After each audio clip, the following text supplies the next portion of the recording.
되게도 되게 많아.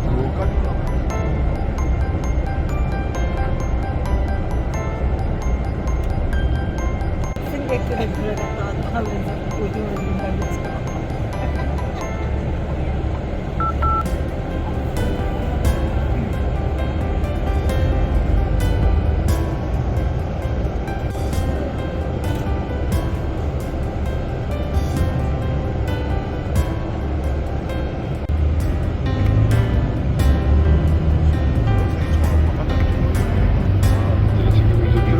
지구에 거기다 도착을 했는데 들어가시던 우측편에 보이는 저 건물은 지금 이제 리모델링을 하고 있는 건물인데 메나하우스라고 하는 곳이고요. 지금은 메리어트에서 호텔입니다. 근데 이제 이곳은 한국이랑 약간 연관이 있어요. 여기가 원래 이 메나하우스가 원래 그 영국인들이 사용하던 쪽의 별장이었는데 1943년에 거기서 카이로 회담이 열렸어요. 카이로 회담에서 조선의 독립이 논의가 되고 그래서 한국이랑 너무 연관이 있는 곳이다라고 말씀드렸습니다.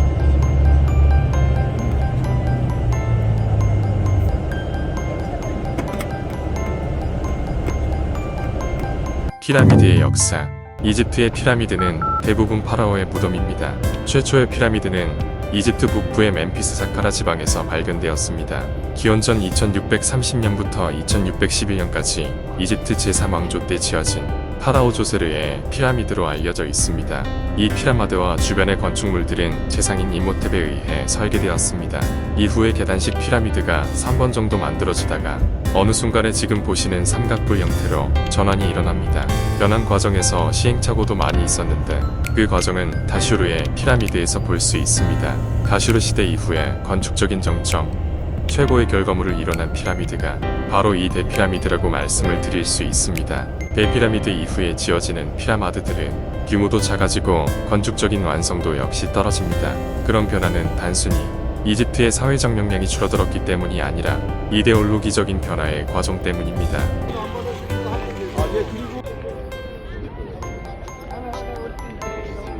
이렇게 전화 맞는데?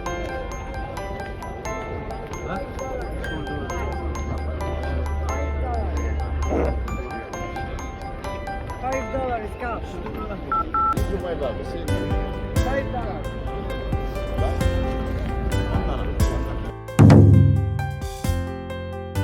들어가기 전에 기자의 대피라미드에 대해 알아보겠습니다. 내용은 위키백과의 내용과 이집트 현지에서 들은 내용을 참고하였습니다. 기자의 대피라미드는 기자의 피라미드들 중 가장 크고 가장 오래되었습니다. 대피라미드는 고왕국 상왕조 3왕조 시대인 기원전 2560년 무렵에 세워진 후프의 피라미드입니다. 피라미드 건축이 정점에 달했던 시대였습니다. 후프의 피라미드는 아들인 카프레와 손자인 멘카오레가 같이 지었고 그들의 피라미드도 후프의 피라미드 옆에 있습니다. 완공에는 약 20년이 걸렸습니다. 피라미드 중 가장 큰 피라미드이기에 대피라미드라고도 불립니다. 대피라미드는 세계 7대 불가사의 중 하나이자 7개의 불가사의들 중에서 유일하게 현존하고 있습니다. 피라미드의 높이는 약 146.5m이고 1311년에 잉글랜드의 링컨 대성당이 세워지기 전까지 약 3800년간 세계에서 가장 높은 건축물이기도 했습니다. 피라미드가 만들어졌을 당시에는 그 높이가 약 146.8m였을 것으로 추정되나 후에 지반이 침하되거나 꼭대기에 있었던 돌들이 깎여나가며 현재는 138.8m의 높이를 가지고 있습니다. 피라미드 아랫면의 길이는 모두 230.4m이며 질량은 약 590만 톤입니다. 또한 피라미드 전체의 부피는 대략 250만 세제곱미터입니다. 워낙 정확하게 설계되고 지어진 터라 피라미드 바닥의 사면의 길이 차는 58mm밖에 나지 않습니다. 게다가 피라미드 바닥 사면은 거의 정확하게 동서남북을 가리키고 있으며 그 모습도 대략적으로 완벽한 정사각형의 모습을 하고 있습니다. 원래 꼭대기에는 금으로 만든 피라미드석이 있었는데 도난당했습니다. 지금은 마치 작은 사다리꼴의 모습을 하고 있습니다. 피라미드는 약 230만 개에 이르는 바위들로 이루어져 있습니다. 이 바위들은 모두 인근 채석장에서 끌어왔을 것으로 추정됩니다. 피라미드의 외벽용 석회암은 나일강을 통해 멀리서부터 운반해 왔을 것으로 알려져 있습니다. 피라미드에서 가장 큰 바위는 왕의 방을 이루는 바위인데 약 80톤에 이르며 800km나 떨어져 있는 아스완의 채석장에서부터 운반되었습니다. 고대 이집트인들은 바위의 가공을 금속글과 나무 쇠기로만 진행했습니다. 글로 나무 쇠기를 바위에 박은 후 물을 부으면 쇠기가 이를 흡수하여 팽창하게 되는데 이 힘으로 바위를 쪼갠 것으로 생각됩니다. 바위를 쪼낸 이후에는 배를 통해 나일강으로 피라미드까지 운반하였을 것입니다. 대피라미드 제작에는 약 550만 톤의 석회암, 아스완에서 채굴된 8,000톤의 화강암, 50만 톤의 모르타르가 사용되었다고 합니다. 가장 작은 돌의 크기는 2톤이고 평균적인 돌의 크기는 약 2.5톤입니다. 작은 돌은 2톤 정도이지만 큰 돌은 한 개의 무게가 무려 50톤에 달합니다. 평균 돌의 무게는 25톤입니다. 대피라미드가 완공될 당시 대피라미드는 하얀색의 외벽으로 감싸져 있었습니다. 이들은 모두 매끄럽게 광을 낸 순백의 석회암으로 이루어져 있었습니다. 하지만 우리가 지금 볼 수 있는 것은 극히 일부입니다. 1303년에 대지진이 일어나 외벽의 구조 자체를 흔들었고 당시의 술탄이 성과 요새, 사원들을 짓기 위해 1356년에 외벽의 석회암들을 대거 벗겨갔다고 합니다. 그 후 19세기에 이집트 총독 알리 파샤가 카이로의 모스크를 짓기 위해 남아있는 석회암 외벽을 거의 다 벗겨가면서 현재 우리가 볼 수 있는 것은 계단형의 헐벗은 피라미드의 모습입니다. 현재 피라미드의 외벽을 이루던 석회암들은 오히려 카이로의 모스크들에서 흔히 찾아볼 수 있고 후대의 탐험가들이 대피라미드 발굴 도중 발견돼 피라미드 발치의 외벽의 잔해 일부가 남아 있습니다. 피라미드 주위에는 파라오 쿠프를 추모하는 두 개의 신전이 피라미드 주변에 한 개, 나일강 어귀에 한 개가 있으며 고프의 왕비가 묻혀있는 소규모 피라미드가 3개가 지어져 있습니다. 두 개의 신전은 작은 참배로로 연결되어 있고 고대 이집트 귀족들의 마스타바가 주변에 묻혀 있습니다.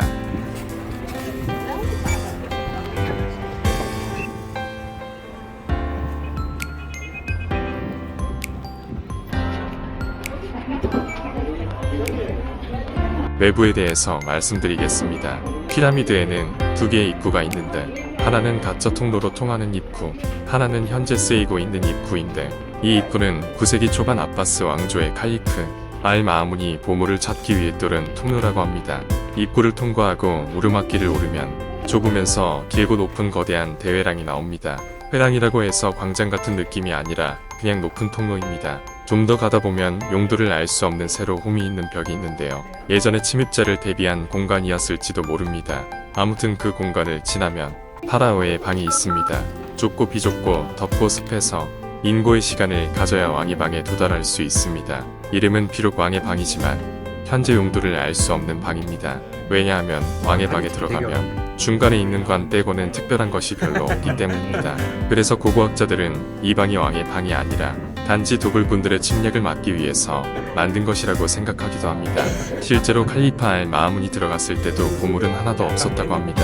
왕의 방은 돌로 만들어진 커다란 건물의 중간에 있는 텅 빈 공간입니다.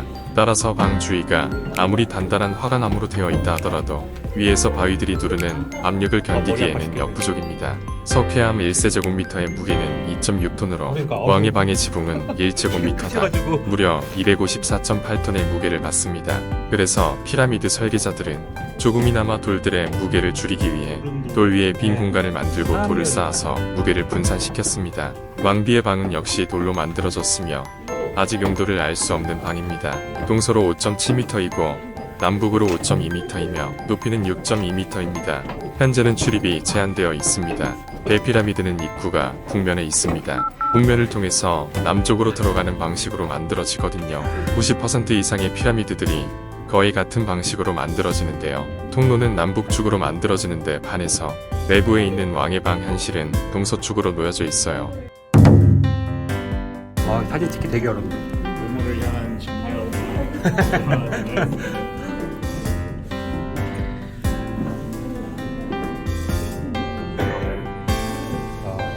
깝깝하긴 하네. 약간 폐쇄 공포증이 있긴 해. 이거를 견디고 들어와서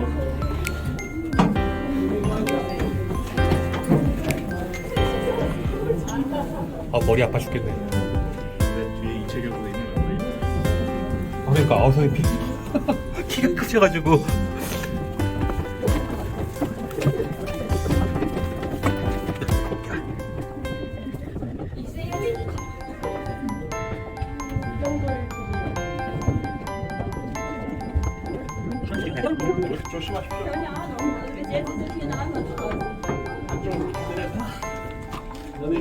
아, 예.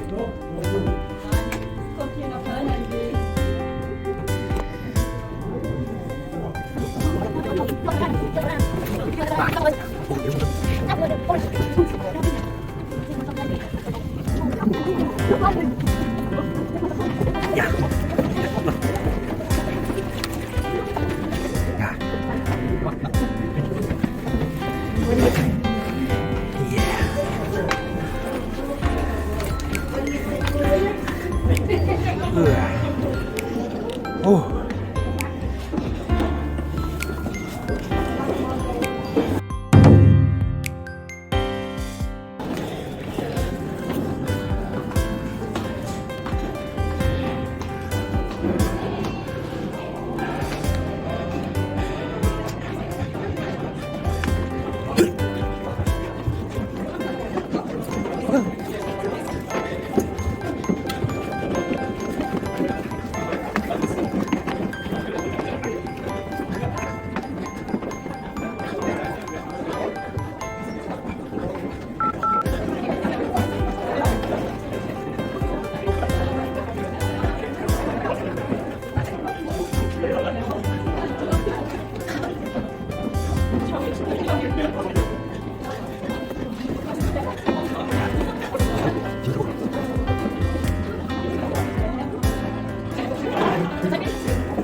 와.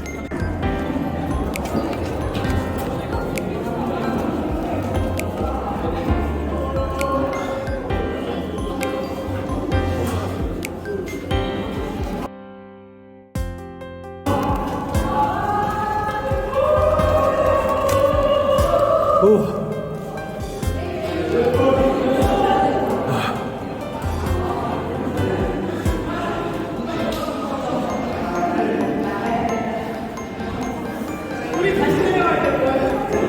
이름은 비록 왕의 방이지만 현재 용도를 알 수 없는 방입니다. 왜냐하면 왕의 방에 들어가면 중간에 있는 관 떼고는 특별한 것이 별로 없기 때문입니다. 그래서 고고학자들은 이 방이 왕의 방이 아니라 단지 도굴꾼들의 침략을 막기 위해서 만든 것이라고 생각하기도 합니다. 실제로 칼리파 알 마아문이 들어갔을 때도 보물은 하나도 없었다고 합니다. 왕의 방은 돌로 만들어진 커다란 건물의 중간에 있는 텅 빈 공간입니다. 따라서 방 주위가 아무리 단단한 화강암으로 되어 있다 하더라도 위에서 바위들이 누르는 압력을 견디기에는 역부족입니다. 석회암 1세제곱미터의 무게는 2.6톤으로 왕의 방의 지붕은 1제곱미터당 무려 254.8톤의 무게를 받습니다. 그래서 피라미드 설계자들은 조금이나마 돌들의 무게를 줄이기 위해 돌 위에 빈 공간을 만들고 돌을 쌓아서 무게를 분산시켰습니다. 좀 더 자세히 설명드릴게요. 왕의 방에서 주의 깊게 봐야 할 부분은 천장입니다. 천장은 수평천장으로 되어 있는데 피라미드의 건축사에 있어서 수평천장이 등장하는 게 이 피라미드가 첫 번째입니다. 수평천장을 피라미드의 내부에 만드는 것은 굉장히 어려운 종합적인 기술을 필요로 하거든요. 그래서 과학적인 장치들로 수평천장을 만들었는데 간단하게 말씀드리면 천장의 가장 상단부에 저기 입구에서 보이는 것과 같은 맞배 형태의 석재를 설치합니다. 그래서 상단부에 걸리는 하중을 좌우로 분산시키고요. 그 다음에 저 맞배 형태의 시설과 왕의 방 수평천장 사이에 5개의 빈 공간을 또 뚫어놔요. 그러니까 그 사이에서 발생하는 하중도 최대한 줄이는 그런 시설을 만듦으로써 수평천장을 만들 수 있게 되었습니다. 그리고 왕의 방은 좌우 측면에 석관이 보이고 좌우 측면벽에 선풍기 같은 게 달려있고 오른편에 구멍이 하나 있는데 사실은 좌측편에 환풍기에도 같은 형태의 구멍이 있었습니다. 그 부분은 외부로 통하는 구멍과 연결되어 있습니다.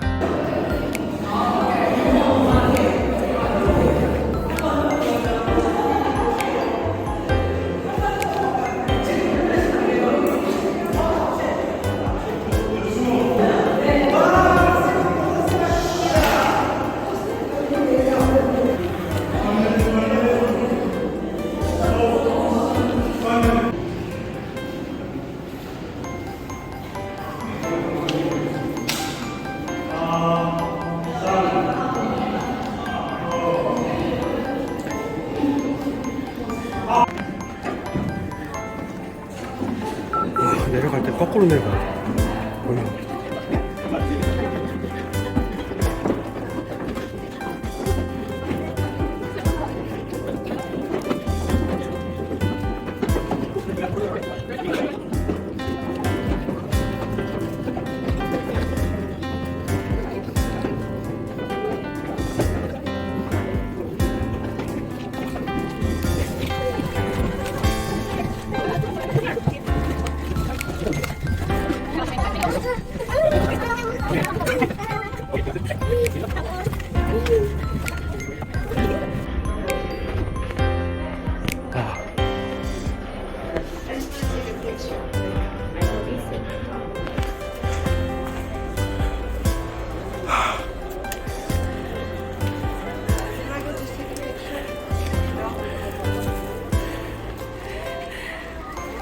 Oh, you want some tissues?